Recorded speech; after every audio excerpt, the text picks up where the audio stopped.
ବିଷୟରେ ଜାଣିବା ଏବଂ ତା ଭିତରେ କିଭଳି ଏଇଭଳି ଶୈତାନ ସିଂହାସନରେ ମଣ୍ଡଳୀ ସଂଗଠନ ହେଇଛି ତା ବିଷୟରେ ଜାଣିବା ଏବଂ ସେ ମଣ୍ଡଳୀ ଭିତରେ ଦୁଇଟି ଭ୍ରାନ୍ତି ଅଛି। ଗୋଟେ ହେଉଛି ବିଲିୟମର ଭ୍ରାନ୍ତି ଏବଂ ଆଉ ଗୋଟେ ମତାବଲମ୍ବୀ ଅଛି ନିକୋଲାତୀୟ ମତାବଲମ୍ବୀ। ଏ ବିଷୟରେ ଜାଣିବା ଏବଂ ତତ୍ପରେ ପରେ ଦୁଇଟି ପୁରସ୍କାର ଅଛି, ଗୋଟେ ହେଉଛି ଗୁପ୍ତବାନ୍ନା ଆଉ ଗୋଟେ ହେଉଛି ଶ୍ଵେତ ପତ୍ରରେ ଲିଖିତ ନୂତନ ନାମ। ଧୈର୍ଯ୍ୟ ଧରନ୍ତୁ, ଗୋଟିଏ ଗୋଟିଏ ଆଲୋଚନା କରିବା, ଚିନ୍ତା କରିବା, କାରଣ ମୋ ବୟସର ଲୋକ ବୋଧେ ଟିକେ ନାହାନ୍ତି, 64 ବର୍ଷର କେ ନଥିବେ, କେହି ନାହାନ୍ତି। ପ୍ରଭୁ ଆପଣମାନଙ୍କୁ ଆଶୀର୍ବାଦ କରନ୍ତୁ। ଅଛନ୍ତି ଭଲ ହେଇଛି, କାରଣ ଆଉ ଏଇ ବୁଢା ଆପଣଙ୍କୁ ଆସିପାରିବ ନାହିଁ। ପ୍ରକାଶୀ ପୁସ୍ତକ ଆସନ୍ତା ବର୍ଷ ପଢିଲା ବେଳେ ମତେ ଆଶା ଲାଗୁନାହିଁ, 75 ବର୍ଷ ପରେ ହୁଏତ ମୁଁ ଶେଷ ହେଇଯିବି। ତେବେ ସେ ଯାହା ହଉ, ପର୍ଗମ ଏ ନାମଟିର ଅର୍ଥ ପ୍ରତ୍ୟେକ ମଣ୍ଡଳୀର ନାମ ଅଛି ଏବଂ ନାମ ଅନୁସାରେ ମଣ୍ଡଳୀର କାର୍ଯ୍ୟ ମଧ୍ୟ ଆମେ ପ୍ରକାଶିତ ପୁସ୍ତକରେ ଦେଖିବାକୁ ପାରୁଛୁ। ପର୍ଗମ ମଣ୍ଡଳୀର ଅର୍ଥ ହେଉଛି ଦ୍ୱିତୀୟ ଥର ସମ୍ପର୍କ ସ୍ଥାପନ କରିବା। ତାକୁ କେତେକ ବାଇବେଲ ଶିକ୍ଷକ ମାନନ୍ତି ସେକେଣ୍ଡ ମ୍ୟାରେଜ ବୋଲି ଲେଖନ୍ତି, ଆଉ କେତେ କହନ୍ତୁ ମ୍ୟାରେଜ ବିଥ୍ ୱାର୍ଲଡ ବୋଲି ଥାଏ, ଜଗତ ସହିତ ବିବାହ ବୋଲି। ଏମିତି ଭିନ୍ନ ଭିନ୍ନ ନାମ ଅଛି। ତେବେ ଏତିକେ ମନେ ରଖିବା ଯେ ପର୍ଗମର ନାମ ଅର୍ଥ ଦ୍ୱିତୀୟ ସମ୍ପର୍କ ସ୍ଥାପନ କରିବା। ଦ୍ୱିତୀୟ ସମ୍ପର୍କ ସ୍ଥାପନ, ଏହା ହେଉଛି ପର୍ଗମ। ଗୋଟିଏ ସହର, ବାସ୍ତବରେ ଭୌଗୋଳିକ ଅବସ୍ଥାନ ସେ ସମୟରେ ଥିଲା ଏବଂ ସେ ସମୟରେ ରୋମିଓ ସମ୍ରାଟର ବିଭିନ୍ନ ପ୍ରଦେଶ ଥିଲା। ଗୋଟିଏ ପ୍ରଦେଶର ନାଁ ଥିଲା ଏସିଆ, ଆଉ ଏସିଆର ରାଜଧାନୀ ଥିଲା। ତାପରେ ଏଠି ଗୋଟେ ବଡ କଥା ଥିଲା, ସେ ପର୍ଗମ ସହରରେ ସେ ସମୟରେ ଏଇଭଳି ପୁସ୍ତକ ନଥିଲା। ସେ ସମୟରେ ଚମଡ଼ାରେ ପୁସ୍ତକ ସବୁ ଗୋଡା ହେଇକି ରଖାଉଥିଲା। ଏଇଭଳି 2 ଲକ୍ଷ ଚମଡ଼ା ପୁସ୍ତକ ସବୁ ସେ ପର୍ଗମ ମଣ୍ଡଳୀର ବିରାଟ ଲାଇବ୍ରେରୀ ଗୋଟେ ଥିଲା। ତାଠୁ ବେଶୀ ଲାଇବ୍ରେରୀ ଥିଲା ଆଲେକ୍ଜାଣ୍ଡ୍ରିଆ ସହରରେ। ତେବେ ସେ ଯାହା ହଉ, କିନ୍ତୁ 2 ଲକ୍ଷ ଯୋଉ ଚମଡ଼ା ପୁସ୍ତକ ସ୍କ୍ରିପ୍ଚର ଥିଲା ଆଉ ଅନ୍ୟ ଜାଗାରେ ଦେଖିବାକୁ ନାହିଁ, ତାହା ସଂଗୃହିତ ହେଇକି ଥିଲା। ସେଥିରୁ ଆସ୍ତେ ଆସ୍ତେ ଆସ୍ତେ ଆମେ ବାଇବେଲର ତଥ୍ୟ ଗୁଡ଼ିକ, ପୁରାତନ ନିୟମର ତଥ୍ୟ ଗୁଡ଼ିକ ଦେଖିବାକୁ ପାଉଛୁ। ସେଥିପାଇଁ ପର୍ଗମ ବିଖ୍ୟାତ ସହର କଥା କହୁଛି। ଏବଂ ତୃତୀୟ କଥା, ଏହା ଭୁବନେଶ୍ୱର ଭଳି ମନ୍ଦିର ମାଳିନୀ ମନ୍ଦିର ଭଳିଆ ଅଛି। ଅନେକ ମନ୍ଦିର ଅଛି, ତା ଭିତରୁ ସମସ୍ତ ମନ୍ଦିର କଥା କହିବାକୁ ସମୟ ନାହିଁ, ବେଳ ନାହିଁ। ମୁଁ 4ଟି ମନ୍ଦିର କଥା ଲେଖିଛି, କେବଳ 2ଟି ମନ୍ଦିର କଥା ମାତ୍ର ଆପଣମାନଙ୍କୁ କହିବି। ପ୍ରଥମ ମନ୍ଦିର ହେଉଛି ଜିଉସ୍, ଅର୍ଥାତ୍ JEWS ନାହିଁ, ଯଦି JEWS ଲେଖିଦେବେ ତାହେଲେ ସେଟା ଜିଉତି ମାନଙ୍କୁ ବୁଝଉଛି। କିନ୍ତୁ ଏଇଠି ଯୋଉ ଜିଉ ଲେଖା ହେଇଛି ZEU ବୋଲି ଲେଖା ଅଛି। এইଭଳି ZEU ଜିଉସର ଗୋଟେ ଦେବତା। ସେଟା କ'ଣ ନା ତତ୍କାଳୀନ ଅଗଷ୍ଟନ ତାମାନେ ସମ୍ରାଟ ଅଗଷ୍ଟ ସିଜର ବୋଲି ଓଡ଼ିଆର ନାଁ ଅଛି ବାଇବଲରେ। ଅଗଷ୍ଟ ସିଜରଙ୍କୁ ସମ୍ମାନାର୍ଥେ ସେ ମନ୍ଦିର ତିଆରି କରାଯାଇଛି। ଅର୍ଥାତ୍ କେବଳ ଇଏ ହେଉଛନ୍ତି ତ୍ରାଣକର୍ତ୍ତା, ଇଏ ହେଉଛି ଆମର ଉଦ୍ଧାରକର୍ତ୍ତା, ଇଏ ହେଉଛନ୍ତି ଆମ ରୋମ ସାମ୍ରାଜ୍ୟର ପ୍ରତିଷ୍ଠିତା। ତାଙ୍କୁ ସମର୍ପଣ କରିବା ପାଇଁ, ତାଙ୍କୁ ସମ୍ମାନ ଦେବା ପାଇଁ ଆଉ ସେଇ ମନ୍ଦିର ଥିଲା, ସେଟା ହେଉଛି ଜିଉସ୍, ZEUS, ଜିଉସ୍, ବଡ଼ ମନ୍ଦିର, ଯୋଉଠି ସମ୍ରାଟକୁ ଅର୍ଥାତ୍ ଲୋକଙ୍କୁ ପୂଜା କରାଯାଉଥିଲା, ବଡ଼ ମନ୍ଦିର ଥିଲା। ଏବଂ ଦ୍ୱିତୀୟ ମନ୍ଦିରଟି ଏଭଳି ଏକ ମନ୍ଦିର, ସେ ସମୟରେ ଏସ୍କ୍ଲେପାଇୟସ୍ ବୋଲି ଲେଖା ହେଇଛି। ତାକୁ ଉଚ୍ଚାରଣ ମୁଁ ଆସୁନି, ଏସ୍କ୍ଲେପାଇୟସ୍। ଏସ୍କ୍ଲେ ପିଲାମାନେ ଟିକେ ମନେ ରଖନ୍ତୁ, କଲେଜ ପିଲାମାନେ, ଏସ୍କ୍ଲେପାଇୟସ୍ ବୋଲି ଲେଖା ଅଛି, ESCLEPIOUS, ଏସ୍କ୍ଲେପାଇୟସ୍। ତେବେ ଏଟା ଏଭଳି ଏକ ମନ୍ଦିର, ଏଭଳି ମଧ୍ୟ ଜୀବନ୍ତ ସର୍ପକୁ ସେଠି ପୂଜା କରାଯାଉଛି। ଜୀବନ୍ତ ସର୍ପକୁ ସେଠି ପୂଜା କରୁଥିଲ। ଏମାନେ ସେ ସର୍ପ ଉଦ୍ଦେଶ୍ୟରେ ବିଭିନ୍ନ ପ୍ରକାର ଉତ୍ସର୍ଗ କରିବେ, ବିଭିନ୍ନ ପ୍ରକାର ଜିନିଷ ନେବେ, ଖାଇବା ପାଇଁ ନେବେ ଏବଂ ସେ ସର୍ପ ଆସି ଯାହା ଇଚ୍ଛା ତାହା ଖାଇବ, ଫଣା ଟେକି ଆଶୀର୍ବାଦ କରିବ, ତାପରେ ଯିବ। ଏମିତି ଗୋଟେ ମନ୍ଦିର ଥିଲା, ସେଟା ହେଉଛି ଏସ୍କ୍ଲେପାଇୟସ୍। ଏହା ଛଡ଼ା ଏଥେନା, ଏଫ୍ରୋଡାଇଟ୍, ଭିନ୍ନ ଭିନ୍ନ ମନ୍ଦିର ଗୁଡ଼ାକ ଅଛି, ସେସବୁ ଆଲୋଚନା କରିବାକୁ ବେଳ ନାହିଁ। କିନ୍ତୁ 2ଟି ମନ୍ଦିର କଥା ମୁଁ କହିବା ଅର୍ଥ, ସେଠି ବ୍ୟକ୍ତି ବିଶେଷ ପୂଜା ପାଉଥିଲା, ଅର୍ଥାତ୍ ସମ୍ରାଟ ପୂଜା ପାଉଥିଲେ, ତତ୍ସଙ୍ଗେ ସଙ୍ଗେ ଏକ ସର୍ପ ଶୈତାନ ପୂଜା ପାଉଥିଲା। ଆଉ ଏହା ହେଉଛି ସହରର ଅବସ୍ଥା। ବାସ୍ତବ ସହର ସେ ସମୟରେ ଏସିଆ ଦେଶର ରାଜଧାନୀ ହେଲା, ରୋମ ସାମ୍ରାଜ୍ୟର ଅନ୍ତର୍ଗତ ହେଲା। ସହର ବିଷୟରେ ଏତିକି ଥାଉ। ତାପରେ ଯିବା ଆମେ ଶୈତାନର ସିଂହାସନ। ଆଶ୍ଚର୍ଯ୍ୟ କଥା ହେଲା, ଶୈତାନର ଗୋଟେ ସିଂହାସନ ଅଛି। ଶୈତାନର କୋଉଠି ସିଂହାସନ ଅଛି? गोटे बड़ कथा आपण मानू कहबी ए छोट तुंडरे बड़ कथा आपण कहबू गोटे बाइबल रो नाम आपण कहबी तार को सातानिक बाइबल बोली कहा जाए सेटा होची कोडेस गिगास केबे सुनी नथिबे जदि सुनी सती भलो कोडेस गिगास CODES कोडेस एबल गिगास ए बाइबल रो ओजन 75 केजी वर्तमान तेहा जन लोकों को द्वारा लेखा अछि सातानिक बाइबल बोली लेखा अछि सातानिक बाइबल बोली अर्थात ए बाइबल रो लेखा वर्तमान इंग्लैंड सहर रो गोटे म्यूजियम रे सुरक्षित हो रही कोडेस गिगास आपण नेट रे बाहर करिवे आमार को चैनल आज्ञा अच्छे छिंचाणी आज्ञा केते बेले जदि बाहर करिवे कोडेस गिगास बोले सातानिक बाइबल कथा देखा पाइबे तबे शैतान रो बाइबल अछि शैतान रो गोटे धर्मशास्त्र अछि एवं जदि धर्मशास्त्र अछि तार लोक माने मध्ये अछंती तार विश्वासी माने मध्ये अछंती नले धर्मशास्त्र केमती हला तेणु सातानिक सिंहासन अर्थात शैतान the crown of Saton coat थिला आमे चिंता करिबा किछबा नोहंकर जल प्लावन पर इतिहास कहबे आज्ञा शैतान द सिंहासन कथा नोहंकर जल प्लावन पर तीनिटा पुत्र एवं तीनोटी पुत्र पर गोटे पुत्र ना होची कुश कुश के सेम हाम जाफेत एवं कुश तार ना तार तार पुओ होची आपण आदि पुस्तक 10 पर्व काढी आदि पूर्वक 10 पर्व आदि पुस्तक 10 पर्वर 8 एवं 9 पदरे निम्रोद कुशर पुत्र से पृथ्वी मध्य पराक्रमी हेबाकु लागिला से सदा प्रभुଙ୍କ साक्षातरे पराक्रांत व्याध हेला एणु लोक माने ए पर्यंत एही दृष्टांत कहंती सदा प्रभुଙ୍କ साक्षातरे पराक्रांत व्याध निम्रोद तुल्य निम्रोद को बाइबल रे घोषणा करे ईश्वरंकर पराक्रांत व्याध बोले अर्थात ईश्वर को आक्रमण करने भली गण शिकारी बोले ईश्वरंकर तत्व ईश्वर को आक्रमण करने भली गोटे शिकारी होती निम्रोद बहुत कथा ता भीतर अच्छे किंतु सी जो गढ़ निर्माण कले से गढ़ निर्माण कथा आप जानती से गढ़र ना अनेक सहर भितर गोटे गढ़ होती बाबिलगढ़ अर्थात से बाबिलगढ़ रखा करने उद्देश्य थिला जे समस्त लोक माने एकत्रित हेबे गोटे जगार स्थिर हेबे ईश्वर को पासरी जीवे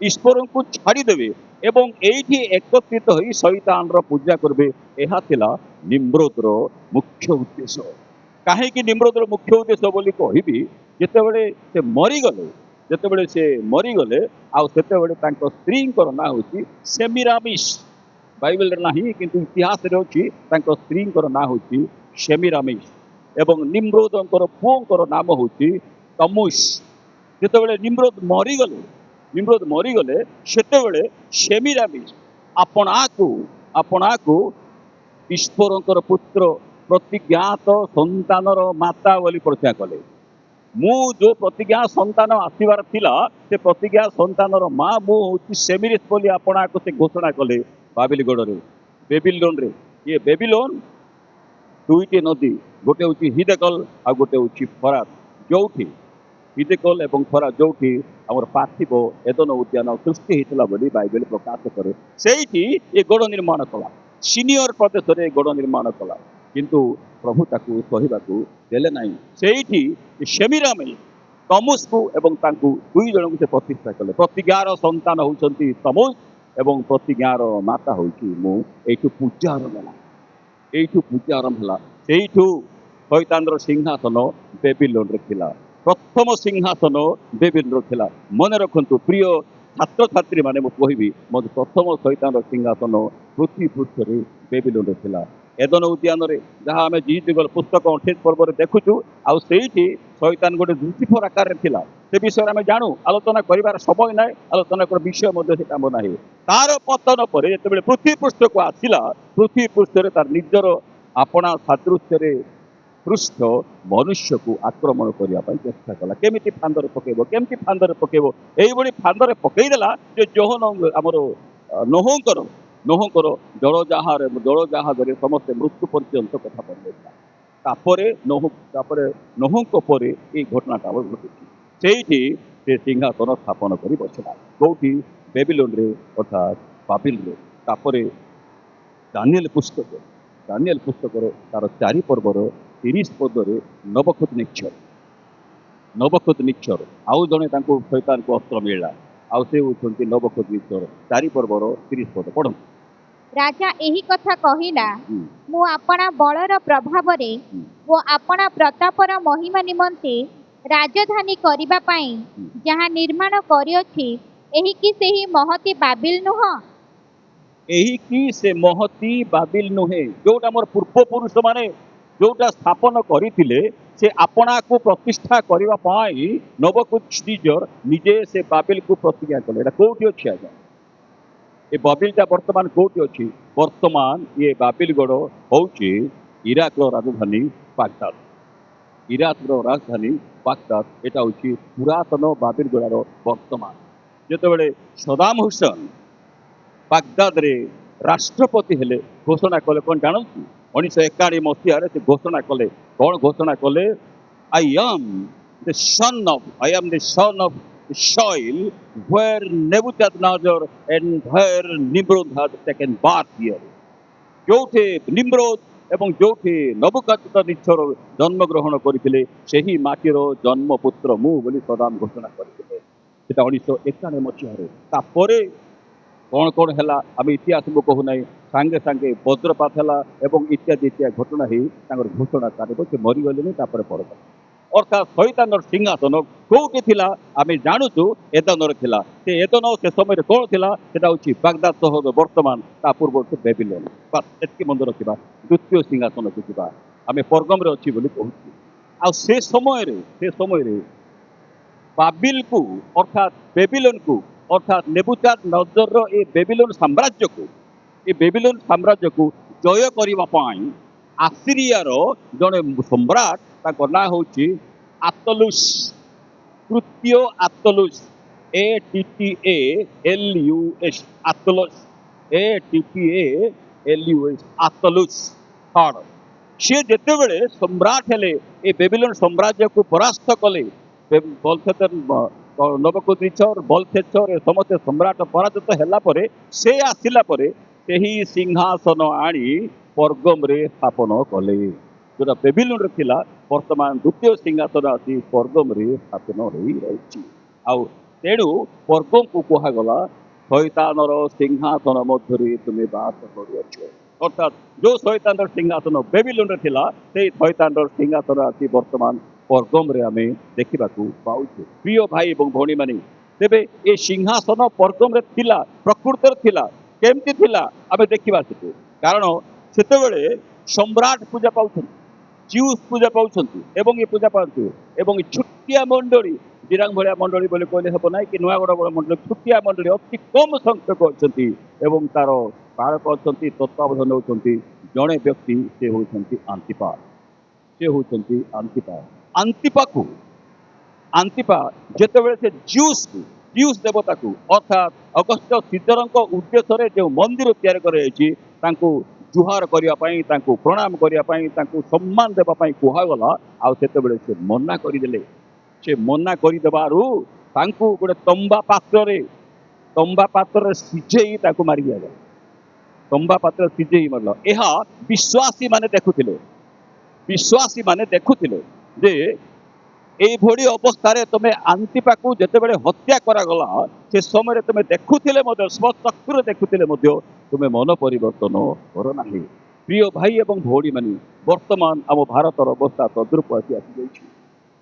ସେଇଭଳି ତାଡ଼ନା ଭିତରେ ସେ ସବୁ ବିଶ୍ୱାସୀ ମାନେ ଥିଲେ। ମୋର ବିଶ୍ୱାସ ଅଛି ବର୍ତ୍ତମାନ ଆମର ମଣ୍ଡଳୀ ସମ୍ମିଳନୀର ଯେତେ ସମସ୍ତ ବିଶ୍ୱାସୀ ମାନେ ଯେଉଁଭଳି ଭାବରେ ତାଡ଼ନା ସୃଷ୍ଟି ହେଇଛି, ଆଉ ସେ ତାଡ଼ନାରେ ଏଇଭଳି ବିଶ୍ୱାସ ରହିବା ଆବଶ୍ୟକ। ଯାହା ଭଲ ଗୁଣ ଥିଲା ପର୍ଗମର, କିନ୍ତୁ ତା ପରବର୍ତ୍ତୀ କଥା ଲେଖା ଅଛି ଯେ ଆମେ ଶୈତାନର ହାତ କଥା ରଖିଛୁ, ସେ କଥା ମୁଁ ସିଆଡ଼େ ପଢ଼ିଲି। ଏ ଦ୍ୱିତୀୟ ସିଂହାସନ ହେଉଛି ପର୍ଗମରେ। ତାପରେ ତୃତୀୟ ସିଂହାସନ ତାର ଅଛି। ଆଜ୍ଞା, ଏ ତୃତୀୟ ସିଂହାସନ ଏପର୍ଯ୍ୟନ୍ତ ସ୍ଥାପନ ହୋଇନାହିଁ। ନିଶ୍ଚୟ ପିଲାମାନେ ପଢ଼ିଥିବେ, ଯେଉଁ ଗତ ବର୍ଷ କରିଛି 17 ପର୍ବ ଏବଂ 18 ପର୍ବରେ ଗୋଟିଏ ସିଂହାସନ ଅଛି, ସେଟା ହେଉଛି ବେବିଲୋନ। ଆଉ ଥରେ ପୁନର୍ବାର ତୃତୀୟ ଥର ସେ ବେବିଲୋନକୁ ଯିବ। ବହୁତ କଥା ଅଛି ଆଜ୍ଞା 17 ପର୍ବରେ, ବହୁତ କଥା ଅଛି। ସେ ବେବିଲୋନ ପୁନର୍ବାର ସ୍ଥାପିତ ହେବ, କିଭଳି ଶୈତାନ ଆଉ ଥରେ ଚେଷ୍ଟା କରି ମନୁଷ୍ୟମାନଙ୍କ ଭିତରକୁ ପଶିବ, ଏ କଥା ସମସ୍ତ କଥା ଲେଖା ଅଛି। ତେବେ ଶୈତାନର ସିଂହାସନ କଥା ଗୋଟିଏ ଏତିକି କଥା ମନେ ରଖିବା, ସବୁ କଥା ମନେ ରହିବ ନାହିଁ। ପ୍ରଥମ ସିଂହାସନ ଏଦନର ଥିଲା, ସେ ସ୍ଥାପନ କରିଥିଲା, ତାକୁ ଅସ୍ତ୍ର ଭାବରେ ନିମ୍ରୋଦ ମିଳିଥିଲା।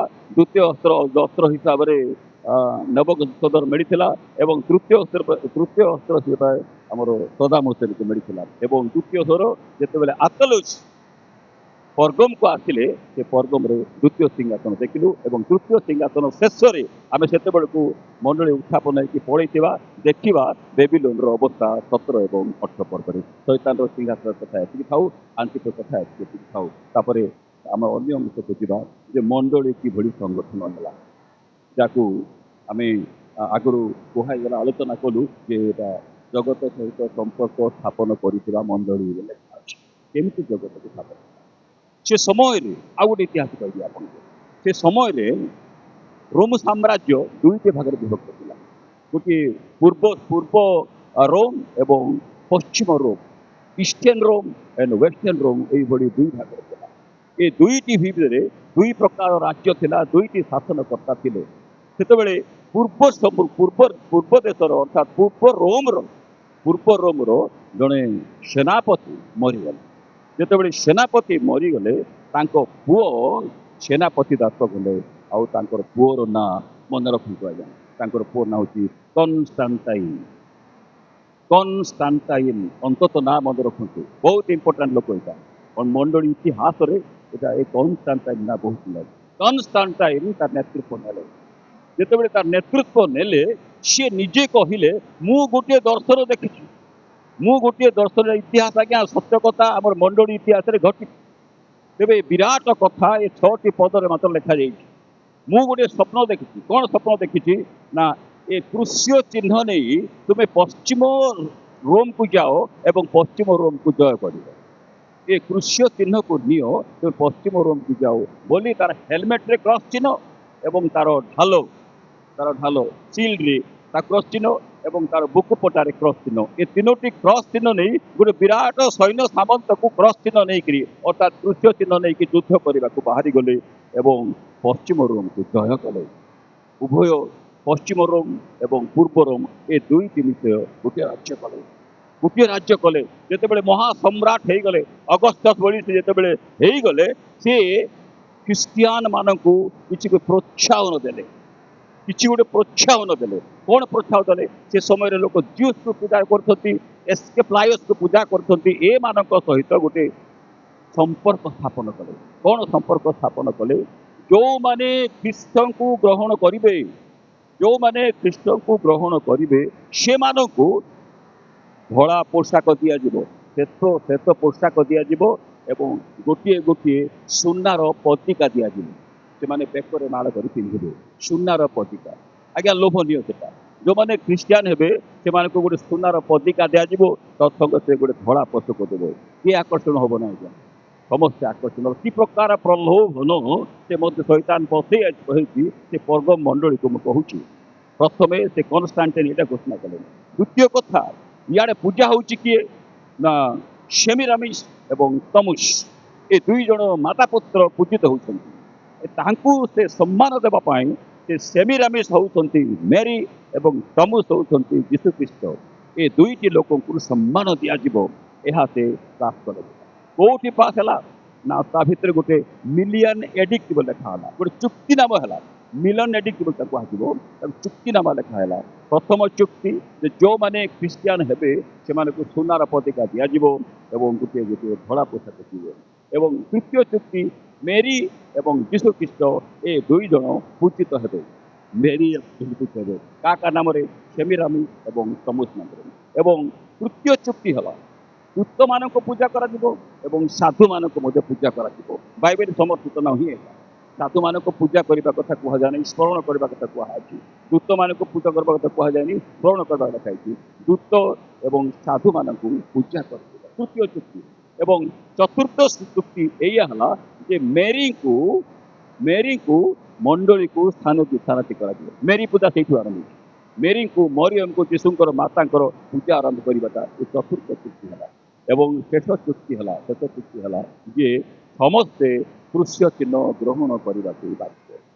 ସମସ୍ତେ କୃଷ୍ୟ ଚିହ୍ନ ପାଳନ ତେବେ ଉଭୟଙ୍କୁ ଅବା ଜଗତର ଲୋକମାନଙ୍କୁ ଯେଉଁମାନେ ପ୍ରଭୁ ଯୀଶୁ ଖ୍ରୀଷ୍ଟଙ୍କୁ ବ୍ୟକ୍ତିଗତ ତ୍ରାଣକର୍ତ୍ତା ଭାବରେ ଗ୍ରହଣ କରନ୍ତୁ ବା ନ କରନ୍ତୁ, ଯଦି ସେମାନେ ଖ୍ରୀଷ୍ଟିଆନ ହେଲେ ଏ 5ଟି ଚୁକ୍ତିରେ ସ୍ୱାକ୍ଷର କଲେ ଏବଂ 5ଟି ଚୁକ୍ତି ଭିତରେ ଜଗତ ସହିତ ଏ ଯେଉଁ 5ଟି ଚୁକ୍ତିକୁ ବାଇବେଲ ସମର୍ଥିତ ନୁହେଁ, ଏ 5ଟି ଚୁକ୍ତି ସହିତ ହେଲା ଏହା 300 ବର୍ଷରୁ 300 ଖ୍ରୀଷ୍ଟାବ୍ଦ ଠାରୁ 1500 ଖ୍ରୀଷ୍ଟାବ୍ଦ ପର୍ଯ୍ୟନ୍ତ ପ୍ରାୟ ପାଖାପାଖି 1000ରୁ 1200 ବର୍ଷ ପର୍ଯ୍ୟନ୍ତ ଏ ବିଚାର।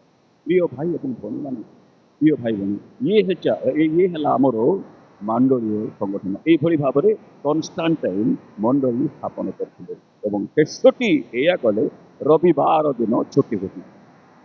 ସେଇ ଦିନଠୁ ଆରମ୍ଭ ହେଇଛି ରବିବାର ଦିନ ଛୁଟି ଘୋଷଣା ହେଲା। ଇଏ ହେଉଛି ମିଲିୟନ ଏଡିକ୍ଟ। ଏ 6ଟା କଥା ମନେ ରଖିବ। ମେରୀଙ୍କ ପୂଜା, ଦୂତ ଏବଂ ସାଧୁମାନଙ୍କ ପୂଜା ଏବଂ ତତ୍ସଙ୍ଗତେ କୃଷ୍ଣ ଚିହ୍ନ ଗ୍ରହଣ କରିବାକୁ ହେବ ଏବଂ ଧଳା ପୋଷକ ଏବଂ ପତିକା ପିନ୍ଧିବେ ଏବଂ ମେରୀଙ୍କୁ ପୂଜା କରାଯିବ ଏବଂ କୃଷ୍ଣ ଚିହ୍ନ ସମସ୍ତେ ଗ୍ରହଣ କରିବେ ଏବଂ ମୃତ ବ୍ୟକ୍ତିଙ୍କ ନିମନ୍ତେ ପ୍ରାର୍ଥନା କରାଯିବ। ଆପଣମାନେ କରୁଛନ୍ତି କି ନାହିଁ ମୁଁ ଜାଣିନି। ମୃତ ବ୍ୟକ୍ତିମାନଙ୍କ ନିମନ୍ତେ ଉଦ୍ଧାର ପାଇଁ ପ୍ରାର୍ଥନା କରିବା କଥା ସେ ଆରମ୍ଭ କରିଥିଲେ।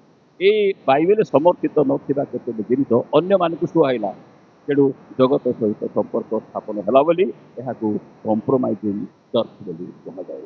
ଏତିକି ମନେ ରଖିବା। ଆମେ ତଳକୁ ଯିବା ଆସ୍ତେ ଆସ୍ତେ। ଆଉ 15 ମିନିଟ୍ ନେବି। ବିଜାର ଲାଗୁଛି, ବହୁତ ବିଜାର ଲାଗୁଛି, ମୁଁ ଜାଣିଛି, କିନ୍ତୁ ମନେ ରଖୁଛି। ଏଇଟା ଗୋଟେ ଇତିହାସ କହୁଛି। ଏଇଟା ଗୋଟେ ଆମେ କନଷ୍ଟାଇନ୍ର ହିଷ୍ଟ୍ରି ପଢ଼ିଲୁ, ଶୈତାନର ଇତିହାସ ପଢ଼ିଲୁ। ଟିକେ ଟିକେ ମନେ ରଖନ୍ତୁ। ବିଜାର ଲାଗୁଥିବ, ତାପରେ ଖାଇବା ଆଉ ଶୋଇ ପଡ଼ିବା। କନଷ୍ଟାଇନ୍ର ରଷିଆ ପଢ଼ିଲୁ, ଶୈତାନର ସିଂହାସନ ପଢ଼ିଲୁ, ପର୍ଗମ ସହର କେମିତି ଥିଲା ତାହା ମଧ୍ୟ ପଢ଼ିଲୁ। ଏବେ ବର୍ତ୍ତମାନ 2ଟା ଜିନିଷ ପଢ଼େଇବି ଆପଣଙ୍କୁ। ଗୋଟେ ହେଉଛି ବିଲିଆମର ଭ୍ରାନ୍ତି, ଆଉ ଗୋଟେ ହେଉଛି ନିକୋଲାସିଆ। ଭେରି ଇମ୍ପୋର୍ଟାଣ୍ଟ କଥା ଆପଣ କହିବେ। କ'ଣ ସେ ବିଲିଆମର ଭ୍ରାନ୍ତି? ଆମ ଗଣନା ପୁସ୍ତକ ତାର 22 ପର୍ବରୁ 25 ପର୍ବ ଭିତରେ, ଗଣନା ପୁସ୍ତକର 22 ପର୍ବରୁ 25 ପର୍ବ ଭିତରେ ପୁରାପୁରି ବିଲିଆମର ହିଷ୍ଟ୍ରି ଅଛି। ବିଲିଆମ ଜଣେ ଭବିଷ୍ୟତ ବକ୍ତା। ବିଲିଆମ ଯଦି ବାଲାମ ବୋଲି ଲେଖା ଅଛି ଓଡ଼ିଆରେ, ସେ ଜଣେ ଭବିଷ୍ୟତ ବକ୍ତା ଏବଂ ସିଏ ଯେତେବେଳେ ନିଜ ଗାଁରେ ଅଛନ୍ତି, ଗୋଟିଏ ସହରରେ ଅଛନ୍ତି, ସେତେବେଳେ ଇସ୍ରାଏଲ ପ୍ରଜାମଣ୍ଡଳୀ ଦୟ କରି କରି କରି କରି ଚାଲି ଆସି ମୋୟାବ ପଦାକୁ ଆସିଲେ। ଯେତେବେଳେ ମୋୟାବ ପଦାକୁ ଆସିଲେ, ସେ ମୋୟାବର ରାଜା, ତାଙ୍କର ନାଁ ହେଉଛି ବାଲାକ। ତାଙ୍କର ନାଁ ହେଉଛି ବାଲାକ। ଇଏ ବାଲାକ ଯେତେବେଳେ ଦେଖିଲା ଯେ ଇସ୍ରାଏଲ ପ୍ରଜାମଣ୍ଡଳୀ ପୃଥିବୀକୁ ଚାଟି ପକାଇଲେଣି, ସମସ୍ତଙ୍କୁ ଦୟ କରି କରି ପଳାଇଲେ, ଆମେ ଆଉ କେତେ ବାଟ? କାରଣ ସେମାନେ ସଦାପ୍ରଭୁଙ୍କର ଦଳ ଲୋକ, ଆଶୀର୍ବାଦ ପ୍ରାପ୍ତ ଗୋଟେ ମଣ୍ଡଳୀ। ଏମାନେ ଆସି ଆସି ପହଞ୍ଚନ୍ତି ଆମର ମୋୟାବକୁ ମଧ୍ୟ ସେମାନେ ଧ୍ୱଂସ କରିଦେଲେ। ସେଥିପାଇଁ ସେମାନଙ୍କୁ ଅଭିଶାପ ନଦେଲେ ଆଉ ସେମାନେ ଏଠୁ ଘୁଞ୍ଚି ପାରିବେ ନାହିଁ, ସେମାନେ ପରାଜୟ ସ୍ୱୀକାର କରିବେ। ସେଥିପାଇଁ ତାଙ୍କୁ ଅଭିଶାପ ଦେବା ପାଇଁ ବିଲିଆମକୁ ଡକାଗଲା। ବାଲାମ ଆସିଲେ। ଆଜ୍ଞା, ବାଲାମ ଆସିଲେ। 4 ଥର ପର୍ଯ୍ୟନ୍ତ ଅଭିଶାପ କରେ। ବହୁତ ବଡ଼ ଇତିହାସ ଅଛି। 22ରୁ 25 ପର୍ଯ୍ୟନ୍ତ ପିଲାମାନେ ଯେଉଁମାନଙ୍କର ଆଗ୍ରହ ଅଛି ପଢ଼ନ୍ତୁ। ତାଙ୍କୁ ଅଭିଶାପ ଦେବା ପାଇଁ ବାରମ୍ବାର ସଦାପ୍ରଭୁଙ୍କୁ ଯାଇ ପଚାରୁଛନ୍ତି। ସେ ଗଧର ଘଟଣା ତା ଭିତରେ ଗୋଟେ ହେଇଛି, ଆପଣମାନେ ଜାଣିଛନ୍ତି ସେଗୁଡ଼ାକ। କିନ୍ତୁ ଅଭିଶାପ ଦେବା ବେଳେ ସବୁବେଳେ ସଦାପ୍ରଭୁ ସେମାନଙ୍କୁ ଆଶୀର୍ବାଦ ଆଶୀର୍ବାଦ ଆଶୀର୍ବାଦ ଦେବେ। ଆଉ ପାରିଲେନି। ସୁନା, ଟଙ୍କା, ଗହଣା, କେତେ ପ୍ରକାର ଉପଚାର ବାଲାକ ବିଲିଆମକୁ ଦେଇଛନ୍ତି, କିନ୍ତୁ ସେ ଲୋଭନୀୟ ହେଲେ, କିନ୍ତୁ ଆଶୀର୍ବାଦ ଦେଇପାରିଲେ ନାହିଁ। ଶେଷକୁ ତାଙ୍କୁ ଗୋଟେ ଉପାୟ କରିଥିଲେ। ଗୋଟେ କାମ କର, ସଦାପ୍ରଭୁ ଯଦି ଇସ୍ରାଏଲ ସନ୍ତାନ ଭ୍ରଷ୍ଟାଚାରୀ ହେବେ, ଇସ୍ରାଏଲ ସନ୍ତାନ ଯଦି ଭ୍ରଷ୍ଟାଚାରୀ ହେବେ, ସେତେବେଳେ ଯାଇ ଏମାନେ ସଦାପ୍ରଭୁଙ୍କ ଠାରୁ ଅଭିଶାପ ପାଇବେ, ନହେଲେ ହେଇପାରିବେ। ହେଲେ ଅଭିଶାପ କେମିତି ପାଇବ? ତୁମେ ଗୋଟେ ବିରାଟ ଭୋଜିର ଆୟୋଜନ କର, ବିରାଟ ଗୋଟେ ଭୋଜିର ଆୟୋଜନ କର ଏବଂ ସେଠାରେ ମୋୟାବିଆ ସ୍ତ୍ରୀମାନଙ୍କୁ, ଯେତେବେଳେ ମୋୟାବର ସ୍ତ୍ରୀମାନଙ୍କୁ ନୃତ୍ୟକୁ ଡାକ ଏବଂ ସେ ନୃତ୍ୟକୁ ଏଭଳି ଭାବେ ନୃତ୍ୟ କରିବେ, ମା ଭଉଣୀ ମାନେ, ମୁଁ ପ୍ରଭୁଙ୍କ ବାକ୍ୟ ପ୍ରଚାର କରୁଛି, ମୋତେ କ୍ଷମା କରନ୍ତୁ। ତାଙ୍କୁ ନୃତ୍ୟ କରୁ କରୁ ଯେତେବେଳେ ସେମାନେ ବିବସ୍ତ୍ର ହେବେ, ସେତେବେଳେ ଇସ୍ରାଏଲ ସନ୍ତାନ ଗଣ କ'ଣ ହେବେ ନା କାମାଗ୍ନିରେ ପ୍ରଜ୍ୱଳିତ ହୋଇ ବେଶ୍ୟାଚାରରେ ଯିବେ। ଆଉ ସେତେ ବେଶ୍ୟାଚାର ଗଲେ ସଦାପ୍ରଭୁଙ୍କର ଘୃଣାର ବେଶ, ତାହେଲେ ଯାଇ ସେମାନେ ଅଭିଷେକ ପାଇବେ। ପ୍ରଥମ କାରଣ ଏହା ହେଉଛି ବିଲିଆମର ଭ୍ରାନ୍ତି ବୋଲି, ବିଲିଆମର ଶିକ୍ଷା ବୋଲି ପିତର ପୁସ୍ତକ ତାର 2 ପର୍ବର 15 ପଦରେ ଏବଂ ଜିହୁଦା 11 ପଦରେ ଲେଖା ଅଛି। ବିଲିଆମର ଭ୍ରାନ୍ତି ଏବଂ ବିଲିଆମର ଶିକ୍ଷା ବୋଲି ନୂତନ ନିୟମରେ ଲେଖା ଅଛି। ଇଏ ହେଉଛି ତାଙ୍କର ବିଲିଆମର ଶିକ୍ଷା, ଯେ ଏମାନେ ଯଦି ବେଶ୍ୟା ଗମନରେ ଯିବେ, ବ୍ୟଭିଚାର କାର୍ଯ୍ୟ କରିବେ, ସେତେବେଳେ ସଦାପ୍ରଭୁ ସେମାନଙ୍କୁ ଅଭିଶାପ ଦେବେ। ଏଇଟା ହଉଛି ବିଲିଆମର ଶିକ୍ଷା।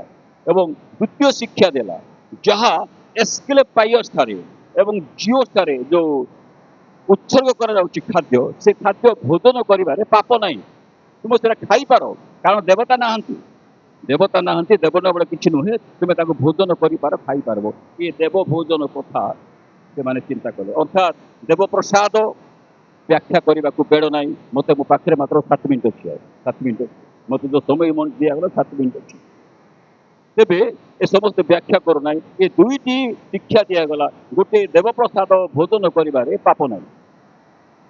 ତାପରେ ବେଶ୍ୟା ଗମନ କଲେ, ଦେବପ୍ରସାଦ ଭୋଜନ ବେଶ୍ୟା ଗମନ ଦୁଇଟା ସଦାପ୍ରଭୁଙ୍କର ଘୃଣାର ବିଷୟ। ତେଣୁ ଏ ସଦାପ୍ରଭୁ ଦେଖିଲେ ଯେ ଇସ୍ରାଏଲ ପ୍ରଜା ମଣ୍ଡଳୀ ବ୍ୟଭିଚାର କଲେ ଏବଂ ବେଶ୍ୟା ଗମନ କଲେ ଏବଂ ତତ୍ସଙ୍ଗେ ସେ ଦେବପ୍ରସାଦ ଭୋଜନ କଲେ, ଅନ୍ୟ ଦେବତାଙ୍କୁ ସମ୍ମାନ କଲେ। ଆଉ ସେ ସମୟରେ ସେ ଇତିହାସରେ ଲେଖା ଅଛି, ଗଣନା ପୁସ୍ତକ ଶେଷରେ 42,000 ଲୋକ ମଲେ ଲେଖା ଅଛି।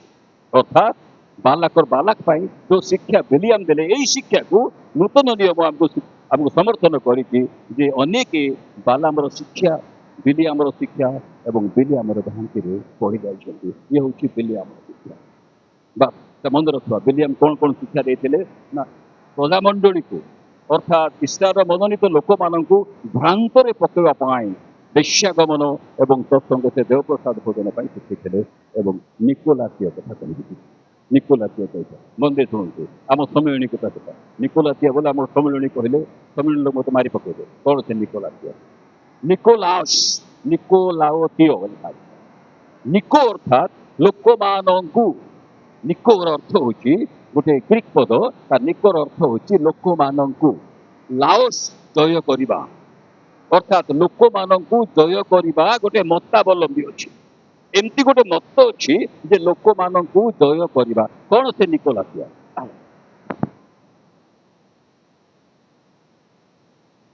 ଶୈତାନ ବିରୁଦ୍ଧରେ ଶିକ୍ଷା ଦେଲା ବେଳେ ଏମିତି ଗୋଟେ ଘଟଣା ଘଟେ। ଆସ ଯୀଶୁଙ୍କୁ କ୍ରୁଶରେ ଆଖି ଭରି ଦେଖିବା, ସେ ଦୁଇ ଚରଣ ମାରିବା ଟିକେ, ସେ ଦୁଇ ଚରଣ ଧରି ବକ୍ଷରେ ଥାପିବା, ଆହା କି ସୁଗନ୍ଧରେ ମୋ ପ୍ରାଣ ମନରେ, ସେ ଯୀଶୁ ପ୍ରେମ ଭରି ଯାଏ କହି ନ ସରେ, ଆହା କି ସୁଗନ୍ଧରେ ମୋ ପ୍ରାଣ ମନରେ, ସେ ଯୀଶୁ ପ୍ରେମ ଭରି ଯାଏ କହି ନ ସରେ। ନିକୋଲାଉସ୍ ଅର୍ଥାତ୍ ଲୋକମାନଙ୍କୁ ଜୟ କରିବାର ଗୋଟେ ଶିକ୍ଷା। କେମିତି ଲୋକମାନଙ୍କୁ ଜୟ କରାଯିବ? 325 ଖ୍ରୀଷ୍ଟାବ୍ଦ, ଆଜ୍ଞା 325 ଖ୍ରୀଷ୍ଟାବ୍ଦ, ଅନ୍ତତଃ ଗୋଟେ ମନେ ରଖ। 325 ଖ୍ରୀଷ୍ଟାବ୍ଦରେ କନଷ୍ଟାଣ୍ଟାଇନଙ୍କ ସମୟରେ ଆଜ୍ଞା ଗୋଟେ ମିଟିଂ ଡକା ହବ। ଯେତେ ସମସ୍ତେ ଖ୍ରୀଷ୍ଟିଆନ ମାନେ ଅଛନ୍ତି ସମସ୍ତଙ୍କୁ ଗୋଟେ ମିଟିଂ ଡକାଗଲା। ସତ୍ୟ ଘଟଣା। ନାଇସିଆ ବୋଲି ଇଂରାଜୀରେ ତାକୁ ପଢ଼ାଯାଇଛି, ଓଡ଼ିଆରେ ନିସିଆ ବୋଲି ଲେଖା ଅଛି। ଏ ନିସିଆରେ ସମସ୍ତେ 1500 ବଛା ଲୋକମାନଙ୍କୁ ଆଉ ସେଠି ଡକାଗଲା ସେ ମିଟିଂକୁ। ଆଉ ସେଇଠି ସେ ମିଟିଂରେ ସ୍ଥିର କରାଗଲା, କ'ଣ ସ୍ଥିର କରାଗଲା ଯେ ଲୋକମାନେ କେମିତି ଏକତ୍ରିତ ହେବେ। ନାଇଁ ଆମେ କେମିତି କରିବା ନା, ଲୋକମାନଙ୍କୁ, ମୁଖ୍ୟ ଲୋକମାନଙ୍କୁ ବାଛିବା। ଏଇମାନେ ଲୋକମାନଙ୍କୁ କଣ୍ଟ୍ରୋଲ କରିବେ। ଏଇମାନେ, ଆମେ ବେଦିରେ ବସିଛୁ, ଗୋଟେ 20 ଜଣ 15 ଜଣ ବେଦିରେ ବସିଛୁ। ଏ ଲୋକମାନେ ଆମେ ଉଚ୍ଚାରେ ବସିଛୁ ଆଜ୍ଞା, ଆମେ ନିଶ୍ଚିତ ଭାବରେ ଉଚ୍ଚାରେ ବସିଛୁ। ଆପଣମାନେ ତଳରେ ବସିଛନ୍ତି। ଆପଣମାନେ ଗୋଟିଏ ଗୋଷ୍ଠୀ, ଆମେ ସମସ୍ତେ ଯୋଉ ଚେୟାରରେ ବସିଛୁ ଚୌକିଦାର, ଆପଣମାନେ ସମସ୍ତେ ବସିଛନ୍ତି ଗୋଟେ ଜମିଦାର। ଏ ଜମିଦାର ଏବଂ ଚୌକିଦାରର ଗୋଟେ ଭିନ୍ନ ଗୋଷ୍ଠୀ ହେଲା। ଆକୁ ଇଂରାଜୀରେ କୁହାଯାଏ କ୍ଲେର୍ଜି ସୋସାଇଟି। କ୍ଲେର୍ଜି ସୋସାଇଟି, ପ୍ରିଷ୍ଟ ସୋସାଇଟି, ଅର୍ଥାତ୍ ଯାଜକୀୟ ଗୋଷ୍ଠୀ ଗୋଟେ ହେଲା କ୍ଲେର୍ଜି, ଏବଂ ଅନ୍ୟାନ୍ୟ ସମସ୍ତ ବିଶ୍ୱାସୀ ମାନଙ୍କୁ କୁହାଗଲା ଲାଇଟି, LAITY, ଲାଇଟି। ଏ ଦୁଇଟି ସୋସାଇଟି ବିଭକ୍ତ ହେଲା। ଯେତେବେଳେ ଯାଜକ ଗୋଷ୍ଠୀ ସୃଷ୍ଟି ହେଲା, ଏ ମତଟା ହେଉଛି ଲାଉଟିକା। ଏମାନେ ଚୌକି ପାଇଁ ଛିଟାଗଣା ହେଲେ। କୋଉଠି କିଏ ବସିବ ସେଠି ବିଶପ ପଦ ସୃଷ୍ଟି କରାଗଲା, ଧର୍ମାଧ୍ୟକ୍ଷ ପଦ ସୃଷ୍ଟି ହେଲା, ମୁଖ୍ୟ ଧର୍ମାଧ୍ୟକ୍ଷ ସୃଷ୍ଟି କରାଗଲା, ତାପରେ bishop, earth bishop, cardinal, pope ଏଇ ସବୁ ପଦବୀ ସୃଷ୍ଟି ହେଲା। ଏଇ ଯୋଉ ଦୁଇ ଭାଗ ମଣ୍ଡଳୀକୁ କରାଗଲା, ଗୋଟେ ହଉଛି ପ୍ରିଷ୍ଟ ଆଉ ଗୋଟେ ହଉଛି ଏହାକୁ ନିକୋଲାଓସିଓ ବୋଲି କୁହାଯାଉଛି। ବେଶୀ ବତେଇବା ତୁମର ଆବଶ୍ୟକ ନାହିଁ, ଟାଇମ୍ ମୋତେ ହେଇଗଲା। ପ୍ରିୟ ଭାଇ ଭଉଣୀମାନେ, ଆଜି ମଧ୍ୟ ଆମମାନଙ୍କର ସମଣୀରେ ଏ ମତାବଲମ୍ବୀ ଆମମାନଙ୍କ ଭିତରେ ଅଛି ବୋଲି ସ୍ୱର୍ଗ ମଣ୍ଡଳୀକୁ ଦୂତ କହିଲେ ଯୌନକୁ ଲେଖ ବୋଲି ତୁମମାନଙ୍କର ମଧ୍ୟରେ ନିକୋଲାତୀୟ ମାନେ ଅଛନ୍ତି। ଆଉ କେତେ ଲୋକ ବିଲିଆମର ଭ୍ରାନ୍ତିରେ ପଡିছে। ମୁଁ ବିଶ୍ୱାସ କରେ ଆମମାନଙ୍କ ଭିତରେ ନିକୋଲିଆତା ଭ୍ରାନ୍ତି ନିକୋଲିଆ ମତବଲମ୍ବୀ କେ ନ ହଉ, କିନ୍ତୁ ସମ୍ମିଳନୀର କାର୍ଯ୍ୟକଳାପ, ମଣ୍ଡଳୀର କାର୍ଯ୍ୟକଳାପ, ସାରା ମଣ୍ଡଳୀର, ଆମ ସମ୍ମିଳନୀ କଥା ମୁଁ କହୁନି, ସାରା ମଣ୍ଡଳୀର କାର୍ଯ୍ୟକଳାପରେ ଏ ଦୁଇଟା ଗୋଷ୍ଠୀ ଅଛି ଆଜ୍ଞା। ଲାଉତୀୟ ନିଶ୍ଚିତ ଭାବରେ ଅଛି। ଗୋଟେ ପ୍ରିଷ୍ଟ ଆଉ ଗୋଟେ ହଉଛି ଜେନେରାଲ ସୋସାଇଟି, ଗୋଟେ ହଉଛି ଲାଇଟି ଆଉ ଗୋଟେ ହଉଛି କ୍ଲେର୍ଜି। ଏ ଦୁଇଟି ସୋସାଇଟି ସାରା ବିଶ୍ୱରେ ସମସ୍ତ ସାର୍ବଜନୀନ ମଣ୍ଡଳରେ ଏ ଦୁଇଟା ସୋସାଇଟି ଅଛି, ଯାହା ମାନଙ୍କ ଭିତରେ ଲାଉତୀୟ କୁହାଯାଉଛି। ଏ ଦୁଇଟା ମତ ତମ ଭିତରେ ଅଛି।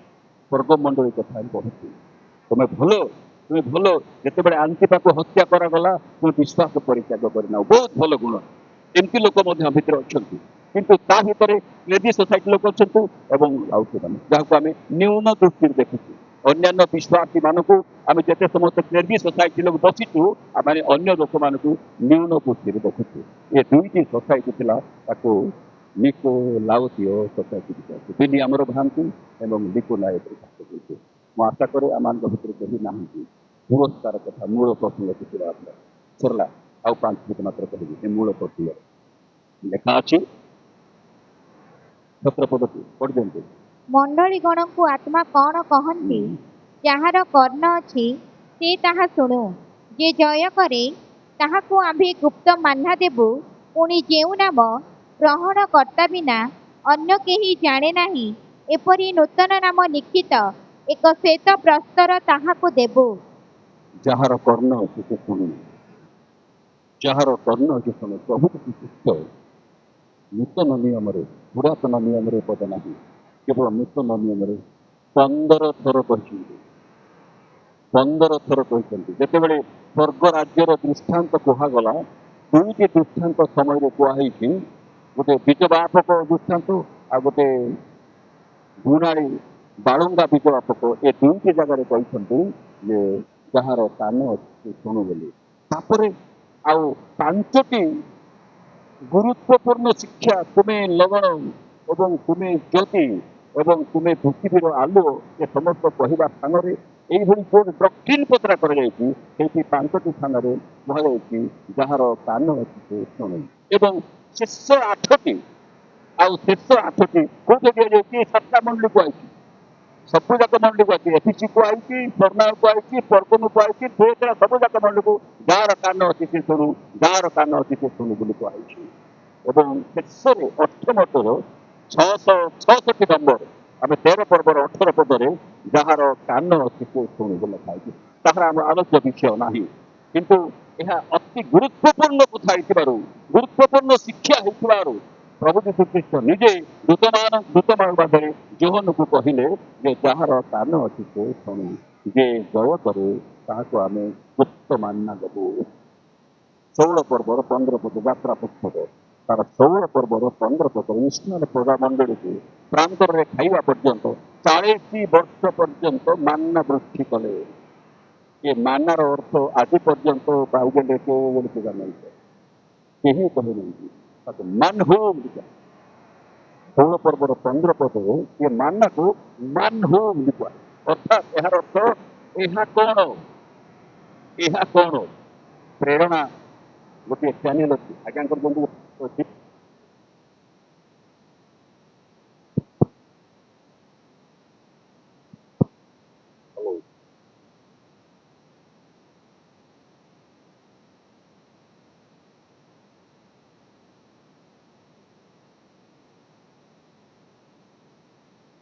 ନାଇଁ ବୋଲି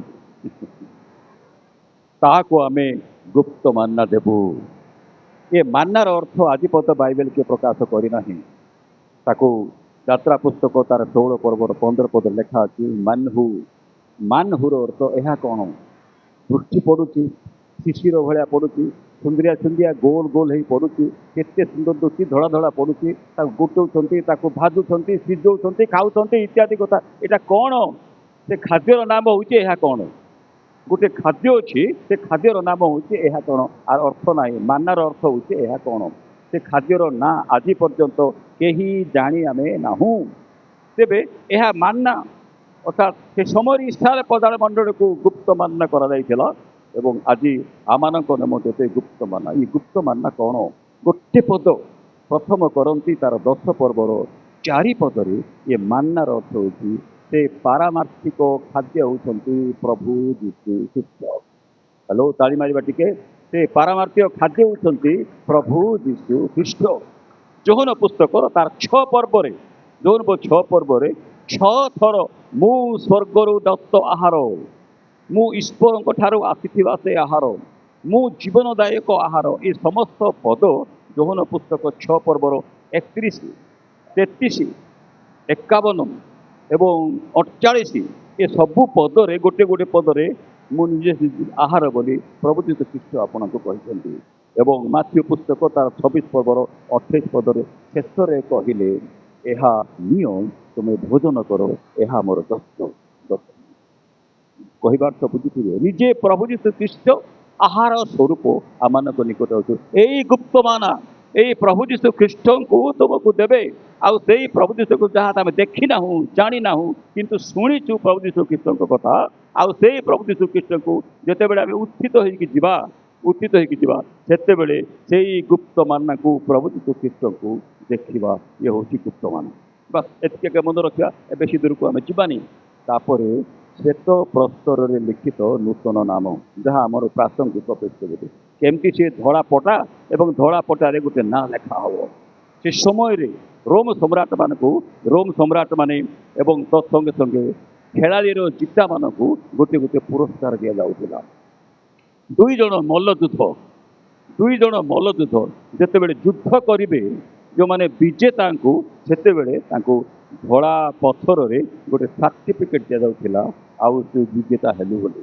ପ୍ରଥମ କଥା ଧଳା ପଥର, ବାସ୍ତବ କଥା, ଇତିହାସରେ ଘଟିଥିବା କଥା ମୁଁ କହୁଛି। ଏବଂ ଦ୍ୱିତୀୟ ଧଳା ପଥର କଥା କହିବି, ମନ ଦେଇ ଶୁଣନ୍ତୁ। ପ୍ରଜା ଯେତେବେଳେ ବିଚାର କରିବେ, ବିଚାରପତି ଜଣେ ଦୋଷୀକୁ ବିଚାର କଲା ବେଳେ କାଠଗଳାରେ ଦୋଷୀ ଠିଆ ହେଇଥିବ ବାଁ ପଟ, ଏବଂ ସେ ଶେଷରେ ଲେଖିବେ ଇଏ ଦୋଷୀ ନା ନିର୍ଦ୍ଦୋଷୀ। ଏଟା ଲେଖିବା ବେଳେ ସେ ଚିନ୍ତା କରିବ ଦୋଷୀ କି ନିର୍ଦ୍ଦୋଷୀ। ସେ ସମସ୍ତେ ପ୍ରାଣ ଶୁଖିଥିବ, କ'ଣ ଲେଖିବ, ଦୋଷୀ ଲେଖିବ, ନିର୍ଦ୍ଦୋଷୀ ଲେଖିବ, କ'ଣ ଲେଖିବ, ଧଳା ପଟା ଲେଖିବ ନା କଳା ପଟା ଲେଖିବ, କ'ଣ ଲେଖିବ? ଯେତେବେଳେ ସେ ଧଳା କାଗଜଟେ କାଢ଼ିବେ, ଧଳା ପୃଷ୍ଠାଟେ କେବେ ଧଳା ପଟକୁ ଯେତେବେଳେ ଲେଖିଦେବେ, ନାମଟେ ଲେଖିଦେବେ, ଇଏ ଲୋକଟି ନିର୍ଦ୍ଦୋଷ ଲେଖା ହବ। ସେତେବେଳେ ଏ ନିର୍ଦ୍ଦୋଷ ଶ୍ଵେତପ୍ରସ୍ତର ଆମକୁ ପ୍ରଭୁ ଯୀଶୁ ସେଦିନ ଦେବେ। ଯିଏ ଜୟ କରେ ସିଏ ଶ୍ଵେତପତ୍ରରେ ନୂତନ ନାମ ଲେଖାଯାଏ, କ୍ଷମାପ୍ରାପ୍ତ ବ୍ୟକ୍ତିକୁ ଦିଆଯାଏ ଏବଂ ବିଜେତା ଲୋକ ଅଛି। ଏବଂ ତୃତୀୟ କଥା, କାହାକୁ ଧଳାପତ୍ର ସେ ସମୟରେ ଦିଆଯାଉଥିଲା? ତୃତୀୟ କଥା, ଯେଉଁମାନେ ଭୋଜିରେ ନିମନ୍ତ୍ରିତ, ମେଷ ଶାବକଙ୍କର ଭୋଜିରେ ଯେଉଁମାନେ ନିମନ୍ତ୍ରିତ, ସେମାନେ ଧନ୍ୟ ବୋଲି ଖାଇଛି। ସେ ସମୟରେ ବିରାଟ ଭୋଜି ଆୟୋଜନ କରାଯାଉଥିଲା ଏବଂ ଭୋଜି ଭିତରେ, ଭୋଜିରୁ ବାହାରିଲା ବେଳେ, ଭୋଜିରେ ପଶିଲା ବେଳେ, ଏ ସମୟରେ ଆପଣ କୋଉଠୁ ଆସିଛନ୍ତି? ଆମେ ନୂଆଗଡ଼ରୁ ଅଛି। ଆପଣଙ୍କ ନାଁ କ'ଣ? ନା ମୋର ନାଁ ସୁବାରାଓ ଆଜ୍ଞା। ଠିକ୍ ଅଛି, ଗୋଟେ କାର୍ଡ଼ ଦେବେ। ସେ କାର୍ଡ଼ ଦେଲା ପରେ ତାପରେ ସବୁ ଭୋଜିକୁ ଆପଣ ଯିବେ। ଅର୍ଥାତ୍ ସେ ଯେଉଁ ଧଳା କାର୍ଡ଼ଟା, ସେ ଧଳା କାର୍ଡ଼ଟା ଶ୍ଵେତପ୍ରସ୍ତର ଦେବେ। ଭୋଜିକି ଯିବା ଲୋକକୁ ଧଳା କାର୍ଡ଼ ଦିଆଯାଏ, କ୍ଷମାପ୍ରାପ୍ତ ଲୋକଙ୍କୁ ଧଳା କାର୍ଡ଼ ଦିଆଯାଉଛି ଏବଂ ବିଜେତାକୁ ଧଳା ଦିଆଯାଇଛି। ସଂସାରରେ ଆମେ ଯୁଦ୍ଧ କରି ଆସୁଅଛୁ। ସଂସାର ସହିତ, ଶୈତାନ ସହିତ ଯୁଦ୍ଧ କରି ଆସିଛୁ। ପାପ ସହିତ ଯୁଦ୍ଧ କରି ଆସୁଛୁ। ଜଗତ ସହିତ ଯୁଦ୍ଧ କରି ଆସୁଛୁ। ଜଗତକୁ ଯିଏ ଜୟ କରିଛି, ପାପ ଯିଏ ଜୟ କରୁଛୁ, ଏଇଭଳି ବିଜେତା ଲୋକଙ୍କୁ ସେ ଶ୍ଵେତପତ୍ରରେ ନାମରେ ଈଶ୍ୱର ଲେଖିଦେବେ। ବିଚାରପତି ନିକଟରେ ଆମେ ସମସ୍ତେ ଠିଆ ହେବେ। ଜଗତର ସମସ୍ତେ ବାସୀ ପ୍ରଭୁ ଯୀଶୁ ଖ୍ରୀଷ୍ଟଙ୍କର ବିଚାର ସାଙ୍ଗରେ ଆମେ ସମସ୍ତେ ଠିଆ ହେବା। ଆଉ ସେତେବେଳକୁ ଇଏ ନିର୍ଦ୍ଦୋଷ, ଇଏ ପାପୀ, ୟାର ପାପ ମୁଁ କୃଷ୍ଣର ହତ ହେଇଛି କରିବେ, ଗୋଟେ ନିର୍ଦ୍ଦୋଷ ଧଳା କାଗଜ ସେ ଦେବେ। ଏବଂ ଏଇ ଧଳା କାଗଜ ଦେଇ ମେଷ ଶାବକଙ୍କର ବିବାହ ଭୋଜିକୁ ଆମେ ଯିବୁ। ଆଉ ସେ ନାମରେ ଦେଖିବେ ମୁନା ଲେଖା ହବ, ଆଜ୍ଞାଙ୍କ ନାଁ ଲେଖା ହବ, ଯେତେ ଆମେ ସମସ୍ତଙ୍କ ନାଁ ଲେଖା ଦିଆହବ। ଇଏ ହେଉଛି ଧଳା ପଥରରେ ଥିବା ଈଶ୍ୱର ଲାଗ। ପ୍ରିୟ ଭାଇ ମାନେ, ବହୁତ ଆଲୋଚନା କରେ, ଘଣ୍ଟାଟି ସମୟ ବହୁତ କଥା ଆମେ ଆଲୋଚନା କଲୁ। ପ୍ରଭୁ ଆମମାନେ କରନ୍ତୁ, ଆପଣଙ୍କୁ କରନ୍ତୁ, ଆମମାନଙ୍କର नाम धड़ा पथर लेखि आम को पुरस्कार प्रदान करतु ताहले आमे देबो तेणु कहूँ जार कान अच्छी से शुणु जे जय करे जे जगत को जय करुच्ची ताको धड़ा पथर नाम दिज्व जे विजेता होची ताको धड़ा पथर नाम दिज्व एवं जे निर्दोष ताकू दिज्व एवं मेष शावक भोजरे जे निमंत्रित ताकू धड़ा पथर दिव ये तीन जाक पुरस्कार पाइबा निमंते आम प्रत्येक चेष्टा करवा प्रभु ये समस्त आलोचना भितर आम आशीर्वाद करंतु धन्यवाद बहुत समय नेली मते क्षमा करंतु मुझे कुहाड़िया लोक आ जहाँ जानी न कहले मत पाप कला भाया लगी तेणु बहुत कथा घंटा समय नहीं गली मत क्षमा करंतु प्रभु आपण मान आशीर्वाद करंतु समस्त धन्यवाद प्रभु आम समस्त विशेष कर आशीर्वाद करंतु आज शिक्षा अनुसार मंडली गण को आत्मा कौन कहती जार कान अच्छी से शुण